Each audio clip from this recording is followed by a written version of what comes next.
everyone, I'm Lily. I am starting another YouTube channel, except this time I'm not a child filming on an iPhone 4.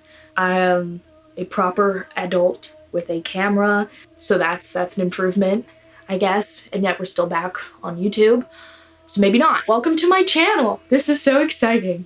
I, for context, am I suppose, goth journalist, but I also work at a record label, and for the last 4 months, up until today, I worked at a funeral home. So, first of all, what did I do with the funeral home? I will call it a funeral attendant. That's probably the easiest way of describing the role, but that is certainly not all that I did. I definitely did more stuff. For the sake of avoiding a lawsuit and protecting my own privacy, I'm not going to go into too many specifics. I don't want to get sued, because it's not like they paid me enough anyway to be able to cover something like that. So I will do the best that I can to just talk about my experience in more general terms, but of course, if you know me in real life, feel free to ask. Funeral attendant. What does that mean? Generally, my job was working funerals. So I would show up to work dressed like a mixture between a Puritan and a disgruntled soccer mom. And not like this, unfortunately. I was not allowed to serve. Very sad. I would set up for the funerals, which would mean that I would usually wheel the caskets in from our prep room, which I will get into our chapel, or we would go and put them into the hearse and drive them to an off-site location like a church. I would also set up the chapel if it was on-site for whatever manner of religious denomination that the service was going to be, if there was one. And then I would be at the funeral and would hand out programs and make sure that AV would work, music and slideshows and all of that.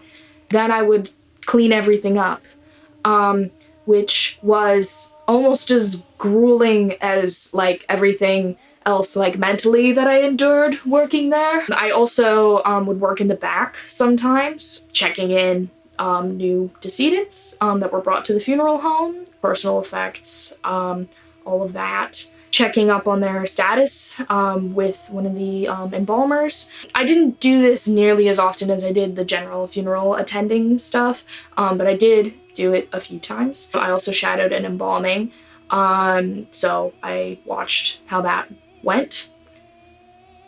Yep, I saw it once I did a lady's hair.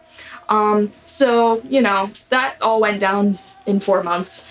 So that's basically what my job was. So the next part of the video that I think is important to contextualizing and understanding my personal experience of working at a funeral home was its corporate nature, or as I like to call it, big corpo. So if you're new to the concept of funeral homes and the funeral industry, death care, the business, whatever you want to call it, you either have your private family-owned funeral homes or your, I guess also kind of private, but in a different sense, big corporate conglomerate chain funeral homes. Historically, undertaking, as it was called, was almost always a family-owned business. Granted, it was not without its, you know, power, corruption, and lies.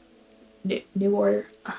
It was differently structured, so it would basically be like somebody's great-grandfather started being an undertaker back in the day, and now it's, you know, great-great-grandson whatever's business to run. It's generally more tight-knit. It's one thing owned by the family, and that's that. So that is not the environment that I worked in. I worked at a place where, first of all, we had 2 locations, and then we also had a headquarters that was not located in the state. And when I came, they were kind of like, yeah, so like we're owned by a corporation, but like they kind of let us do like what we want and trust that we're gonna like run it like with our existing staff, like the way that it...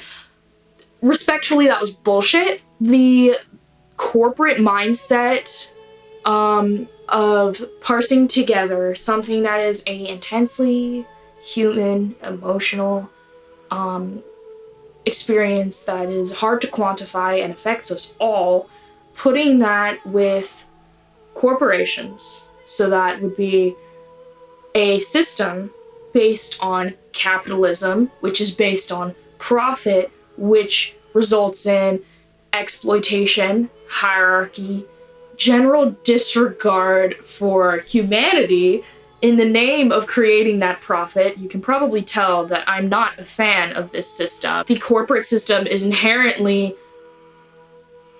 incompatible with the concept of death care. Now, if you're going to call it death care, then in my opinion, you can't and shouldn't be corporate. Our corporate slogan for the funeral home in itself felt oxymoronic because you can't really deliver on the values that you are preaching as an organization if your end goal is to sap people of their money and treat your employees like they are utterly expendable, having no regard really for whether you personally live or die, let alone for all the families that are coming to you and trusting you in a very vulnerable position, dealing with grief, which is a very personal, hard to quantify emotion, and is essentially being boiled down to, so, do you want the premium casket vault with 3-layer protection from the elements and rot?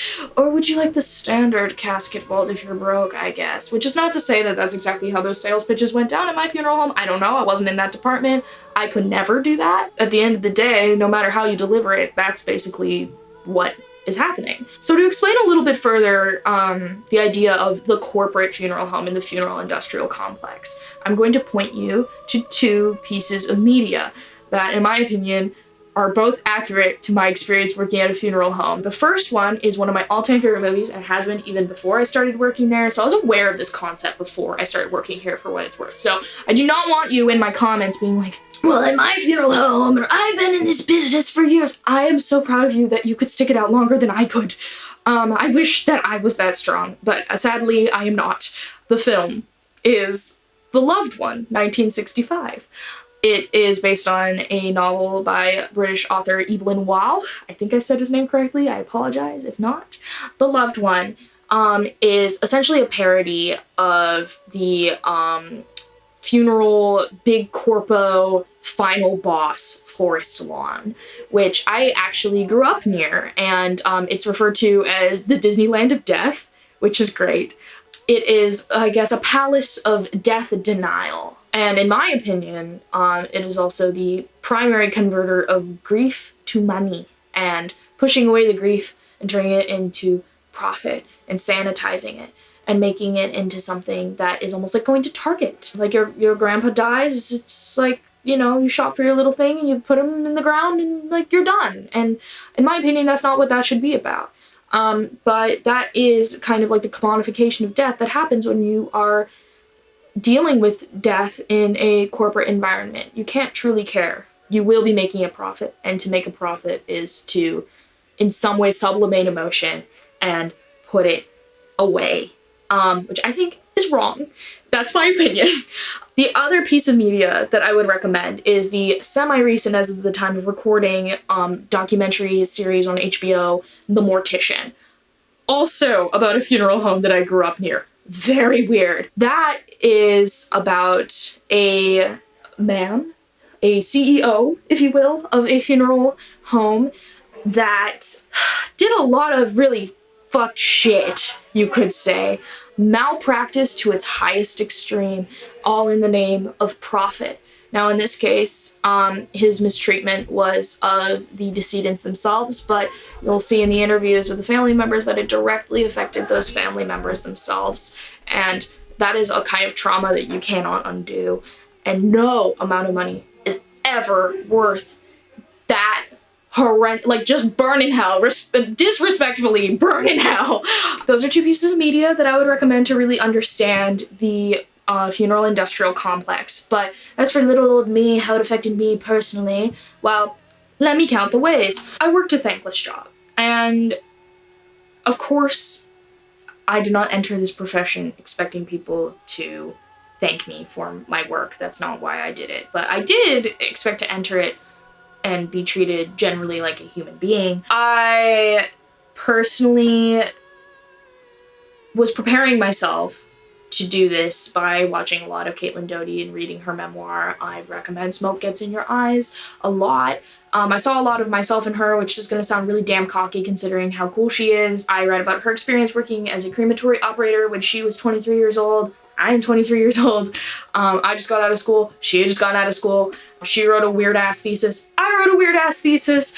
I thought she had lived a really fascinating life, and I wanted to kind of have a sense of fulfillment and feel like I was really doing something and helping people the way that she did, which is not to say that I entirely credit her for my wanting to go into the death care industry, the funeral industry, whatever, but I was preparing myself by reading her work, and a lot of it was centered in some ways on the misogyny that she faced, and I don't want to seem like I am not a strong person and that I cannot, you know, take getting bizarre treatment and being generally sexualized, not only for the whole woman thing, but also the whole goth thing, whatever, that's a whole other video, but it is uniquely disappointing to have to deal with that in an environment where that should be the last thing on anybody's minds. You know, that was very true. My abilities to just be able to use my brain and do my job were underestimated to the point where I felt almost like I had to play into it, lest I do my job too well, and then they would give me even more shit to have to deal with for even less support and less pay, I guess. In my opinion, funerals should be free. You shouldn't have to pay for something that everybody's gonna have to deal with, and is a very human need to honor and memorialize the deceased.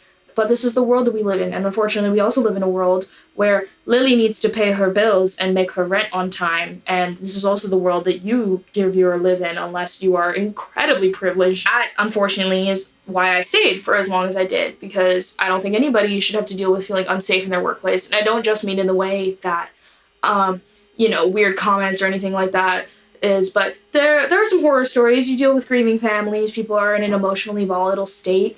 They're strangers, and in some way there's always risk in that when you're dealing with people in an emotional state. They could be a danger to you in some way. And, you know, I didn't always feel the safest. Sometimes things were pretty tense, but it was less so even the families and more so just like there being no security at my funeral home and being left there like alone at night to close up. At once, I felt like I was undervalued and underestimated for being a woman, and at the same time I felt like a massive fucking liability for being a young woman, and I had to be aware of my safety. Thank God I'm okay, but I also had to leave. On top of the general trauma that you take on by working in this field, which, you know, in some ways I wouldn't trade that trauma for anything, which sounds weird. I feel like I gained so much insight from encountering so many different people and different families, cultures, traditions, things that, you know, would be completely insane and disrespectful to walk in on if you weren't literally like working it and making sure that it goes smoothly. I got to see so much, and I'm so grateful for that, but it's harrowing and it's intense and it keeps you up at night.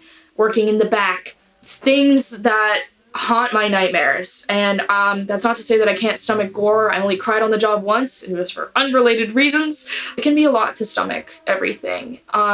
So in working in such a kind of, I guess you could say almost mentally high-risk environment, you should hope that you're not also being put in a physically high-risk environment. For me, I was thankfully in a position where I am able to not have to compromise my safety and to know when to say no and to get out and to know that it is not sustainable for me. Things worked out, but you know, I'm very lucky in that regard. Very, very grateful because, you know, I kind of got to help people in the way that I wanted to, but once that kind of started to sour for me and essentially started living out Marx's alienation from labor situation and feeling very disillusioned and disheartened and misused and unsafe is when I was able to leave, and I'm very grateful for that. But I absolutely cherish the lessons that I was able to learn on life and death. I appreciate so much what I have, and I know all that sounds incredibly fucking corny.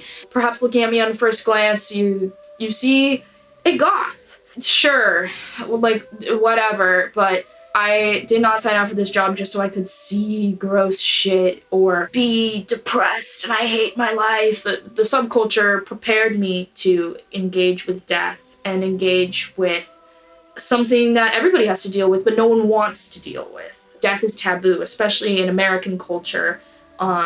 See the funeral industrial complex. It's something that we don't want to have to deal with, but we have to. And I wanted to make people feel like a living, breathing human was working with them and just there to help them. But unfortunately, it wears you down a lot, at least in my case. And I'm sure there are people that are far stronger than me that could just make it through and deal with all of the negatives, but I didn't feel supported enough to be able to handle that. I do feel like I have been closer to death than any reasonable person really ever needs to be in their lifetime, but it just makes me more confident that I am on a path of being alive. And isn't that so beautiful? I am going to do more of the things that make me happy, and I would say that working there didn't make me happy, but it did, in some twisted sense, make me just pause and feel like I gained some perspective. Yeah, that was my experience working at a funeral home. I will hold on to it always. I will remember it always, for better and for worse. My advice to you, if you are thinking of working in a funeral home, is probably depends on the funeral home. I would avoid a corporate one if at all possible, because a big reason of why I ended up not enjoying the job as much as I had hoped that I would didn't really have to do with the weight of handling grief or of witnessing physical gore, but of handling just a kind of messed up corporate work environment system. Something that feels totally alienated from what that job is and should be, but unfortunately still affects it anyway. So I would say if you do want to work in this industry and you are unfazed by big corpo, then by all means, go ahead, be stronger than me. I think it does have very real, very deleterious effects upon the psyche in ways that I was not personally anticipating, and that's not to seem overly sensitive, but just to give you advice, dear viewer, and say, look out for yourself, know your limits. And if it's not for you, it's not for you, and that's totally fine. I would say that it could have been for me, but I had some definite issues with the structure and the way that I was treated as a person working there. And, you know, that's sad, but it happens. Anyways, I hope that you found this video of interest. I am always down for some sort of weird rant that covers the taboo. If you have more video ideas for me or any genuine and well-meaning and kind, thought-provoking questions, feel free to leave them in the comments. I do hope that you enjoyed this video. I'm really excited to make more of them for you guys. And yeah, I will see you in the next one. I need some sort of exit thing, but yeah. Be gone! Bye!